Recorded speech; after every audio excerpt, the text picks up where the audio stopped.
এই হতচ্ছাড়া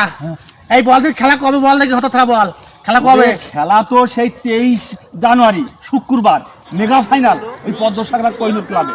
তাই হ্যাঁ আদর আর আমি মনে করলাম আজকে মনে হয় খেলা ভাই এবার কি সেই বিদেশি প্লেয়ার থাকবে নাই হ্যাঁ ওই সেমিফাইনালে তাই 8 থেকে 10 জন করেছিল এবার কিন্তু 12 থেকে 14 জন বিদেশি খেলোয়াড় তাই নাকি হ্যাঁ। আমার মাজা নটি নাই আরে দাদা মাদার বাবা মানে এই দেখ তুই এত মার খাইছিস কিন্তু খেলার কথা শুনে দাদা ঠিকই সুস্থ হয়ে গেছে এইবার বলো মাথায় ব্যথা লাগতেছে শোনো কারা কারা খেলবে তো জানো না কারা কারা খেলবে ওই যে পিডিকে ক্লাব না ওই রতনপুর কালীগঞ্জ হ্যাঁ ওই ওরা খেলবে ওই ভাতশালার বিরুদ্ধে তারা জানি না তাই নাই বাহ বাহ বাহ বাহ বাহ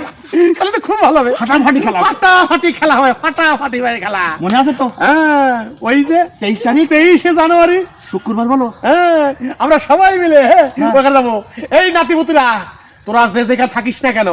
মনে রাখিস ওই যে 23 জানুয়ারি রোজ শুক্রবার ওই পদ্মসাগরা কৈনুল ক্লাবের আয়োজনে যে ফুটবল খেলার ফাইনাল খেলা হবে আমি নুরুদাদা তো ওখানে থাকবোই সেই সঙ্গে তোরা সবাই ওই জায়গায় হাজির হবি বলতে পারিস তো এত বলতে পারিস তো